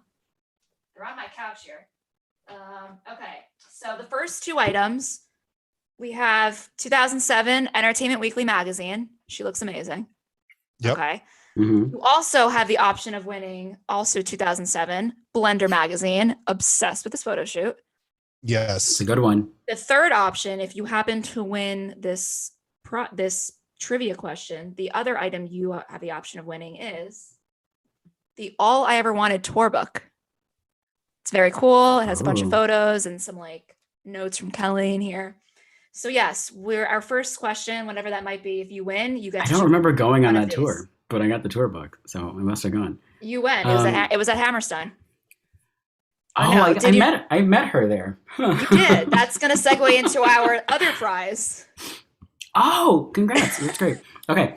All right. There's one question that I just want to mention because nobody put the answer to it, and I want to know the answer to it. So, of people listening or watching, somebody asked me. I'm not going to use it in the game show. Is Kelly allergic to garlic? They did not tell me yes or no. I want to know. I feel like she's not. I want to know. There's been cooking segments with her eating it. Well, don't leave me in suspense, whoever put that. All right, I'm ready with my question whenever you're ready. Is it how hard is it? Like, because I have a question. I would say it's like a 3 out of 10. Medium? Oh, like okay. 2. That's fine. So it's pretty easy? Okay, so you go with your question first. Okay. All right, so before you ask the question, Rob, so here's how we're going to do it.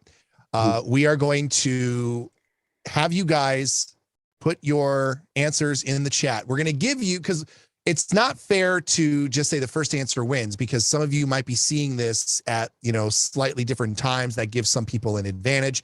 And so what we'll do is we will give you, approximately 10 seconds to answer the question. And then we'll write everybody's name down who had a correct answer. And then we'll randomly draw from those correct answers. No purchase necessary. Void in Puerto Rico. No, it's not void in Puerto Rico. Why Puerto Rico? The first territory I thought of. Oh, sorry. Void in American Samoa. I'm sorry. Thank you. But it's not. It's not. Wherever you live. I will personally mail it to you wherever you live. Okay. All right. So we're going with mine first? Yes. Okay. All right. So if you know the answer, put it in the chat and we will draw from the correct answers. Okay, here we go. What was the first magazine Kelly and River shared the cover of? Oh, I think I know this. Oh, good one. You are not able to enter. I was kind of half listening. I apologize. I was reading the chat. How are we choosing the winner? I also wasn't listening. You're starting right now. You're going to have about 10 to 15 seconds to put your answer in the chat. From everybody who gets it correct, we will draw a winner literally out of a hat. So you're doing that. Okay, it's great. So I don't need to do this. I can. You have a hat? Yeah, he has a hat. I have many hats. Oh, I know. This is a very fancy podcast. All right. The answers are coming in fast and furious. Woo! Fast and furious. I'm waiting for someone to say something completely different than what everyone else is saying. I know. Blender. Blender. Yeah. All right. We're going to close now. Okay. Okay. All right. So I'm going to write these names down. Okay. While you write that down, we're going to put. Should we just talk and chat? Yeah, sure. Just chat. Okay. You're writing all those names down? All right. Yep. That's his business. So yeah, Blender magazine. This was a great one. I'm really upset Blender is no longer in print. Kelly was on the cover 3 times. 2005 is Woman of the Year. Then this was 2007 and then 2009. 2009 was the very last issue. There you go. Right. The very last issue. issue. Was that her like t-shirt and microphone photo shoot? It was like a white background. Yeah, it was that one. Like the cover's like a white I'm literally background. looking at it. I have it framed on my wall. Yeah, it's got like the big blonde hair. Yeah. White t-shirt. She's looking to the side. Yeah. I remember she starts that interview, like literally like the article starts. The first line of the 2009 interview is Kelly Clarkson pees in the shower. That's right. That's the very first line of that. I'm like, that's and the way then to start Blender an was interview. like, let's pack it up, guys. There's no more journalism to be had. we have done what we can do. We did it. We figured everything out. Journalism is over. We're done. We're done. So that's our so think about which prize you would like. Hopefully you're the winner. All right. I'm starting to like crumple up the Post-it notes and I'm going to put them into. Oh, they get to choose of the three? They get to choose of the three, and whichever they don't choose. So say they choose Blender. Okay, that's gone.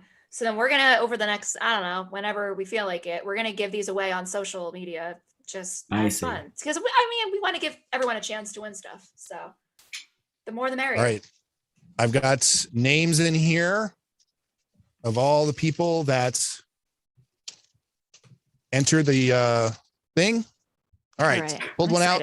Put that to the side. Our winner is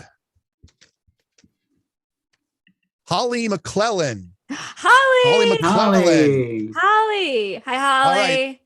All right, Holly. Message us your address and let us know which one you want. Yeah, say put in the chat, Holly, which prize you want. Yeah. So again, just to reiterate, we got Blender 2007, Entertainment Weekly 2007, which I had a very hard time finding this at the time. I had to go to like multiple stores and eventually found it. Not that anyone cares. And then All I Ever Wanted tour book, which is a lot. I remember buying. It's a lot lighter than the Meaning of Life one, because I was looking at the Meaning of Life one the other day. Meaning of Life is like hefty.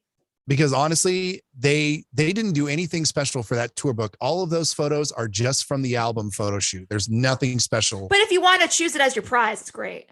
Yeah, it's a nice collectible, but they didn't do anything.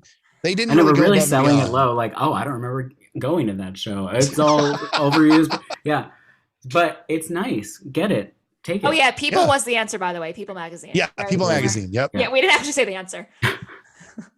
Pretty much everybody got it right until we got to the Good Housekeeping. That was the first incorrect answer. Looking to see if she wrote which one she wants. She did say thank you. So Holly, let us know which one you want and send us a message with your info. All right. But don't run because we've got one more prize to give away. This one's pretty awesome. This one's really awesome. Okay. This one, Rob, do you want to explain? Is it the... Yeah. Yep. Okay. So I apparently met Kelly at this All I Ever Wanted tour at Hammerstein in what year? 2009? 11? Yep. 9. 2009. Who knew? I was at the show and I didn't know you back then. I didn't know you either. I was at the show and the meet and greet was beforehand, and so before the show, so I had a very bad spot for the actual show because it was standing room. So, but I got to meet Kelly and all those people didn't. So whatever. So that at that meet and greet back in Breakaway, you could like bring stuff for her to sign. She would sign whatever. For this meet and greet, they gave you like an 8.5 by 11 or 8 by 10 pre-signed headshot, which Pam I think is holding. And there it is. So this was signed by Kelly. This was in Sharpie. Like this is very much Sharpie. You see it fully. So this is a photo that Rob got at the meet and greet. But wait, there's more. What? Yeah, I don't know if you realize you did this. Rob put his meet and greet pass on the back. So you can also have a meet and greet pass, even if you never had a meet and greet. It's stuck on there, and I'm not going to attempt to rip it off because I don't want to ruin this. So we're going to give this away to one person. Rob was very kind to donate this to us. And she looks great here. How funny that I could tell you what she was wearing in like October of 2008, but meeting her, I have no recollection. Your memory is a vast black hole, Rob. Black hole. Sure okay. is. So now our question, which some of you might be easy, some of you might be hard. If it's hard, Google's your friend or just look in the chat.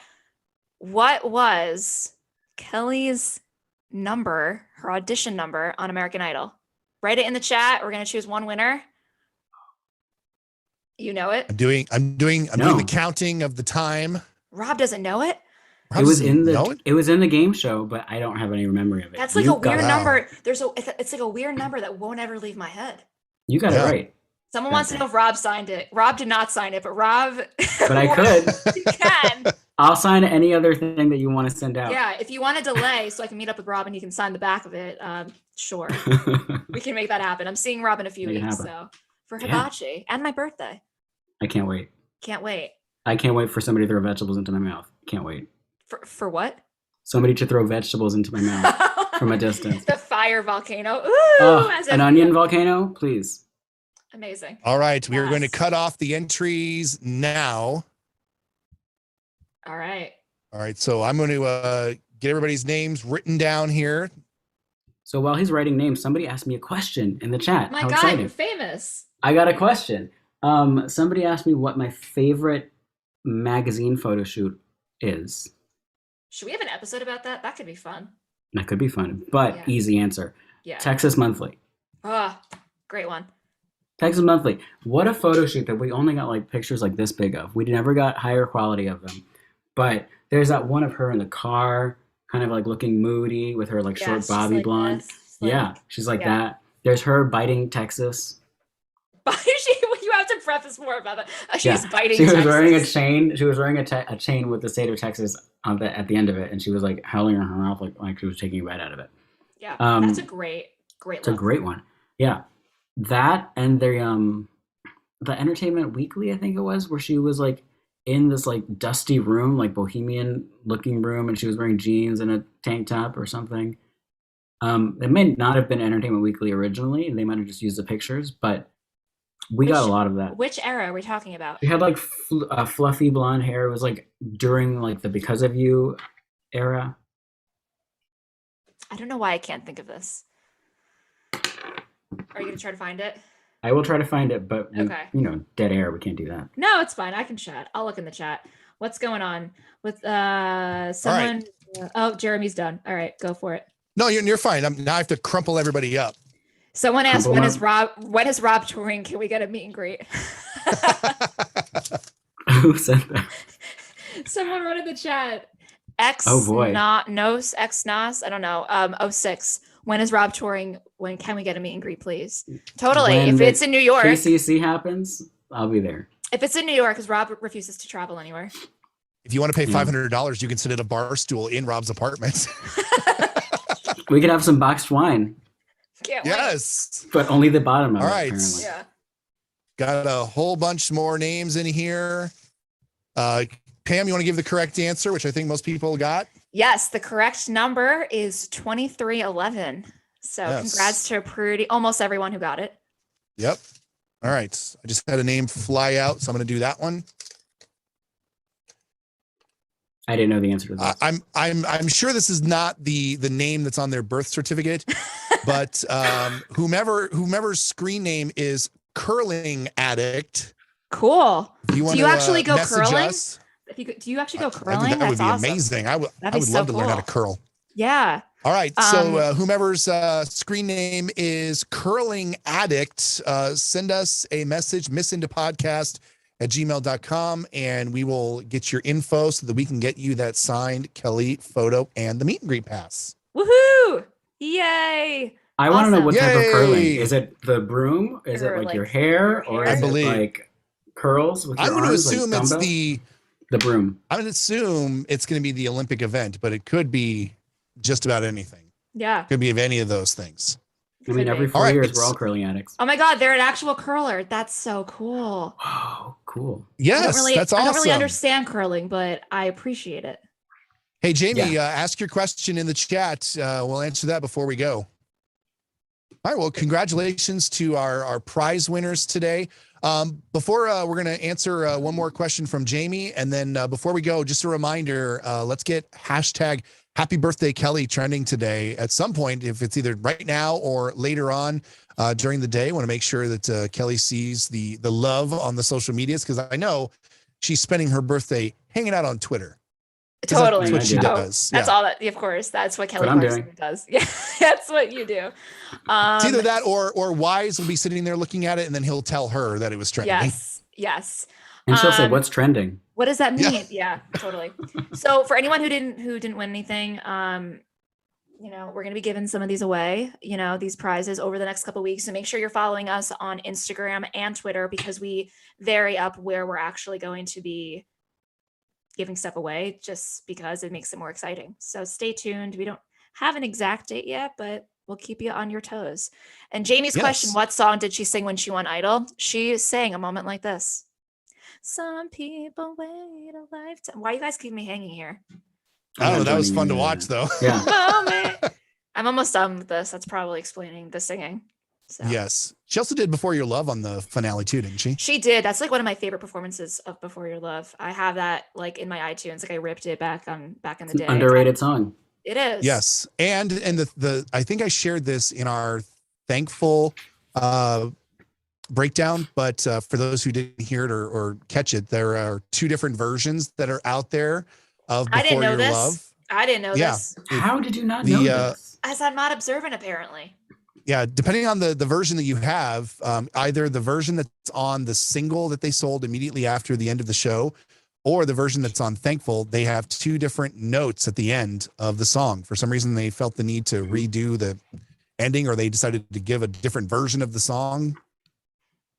I don't know. But hey, there you go. Someone wrote Pam drinking is the best drinking. I'm like, I don't know about that. I agree. As someone who's gone out with Pam, you have while drinking. Yeah. Yes. It was great. All right, guys, I think that's going to do it for our live episode to celebrate Kelly Clarkson's 40th birthday. Thank you, everybody, for tuning in live on YouTube today. And if you're listening a couple of days later, thank you for listening. Happy birthday, Kelly Clarkson. We would be just having a regular weekend if it weren't for her today. So we're very thankful for her, so to speak. No pun intended. Happy 40th birthday, Kelly. Our lives would suck without you. Oh, I was going to say that. You've been waiting. You were waiting to say that. I was. So all right, gang. We will catch you on the next one. In the meantime, thanks for tuning in, everyone.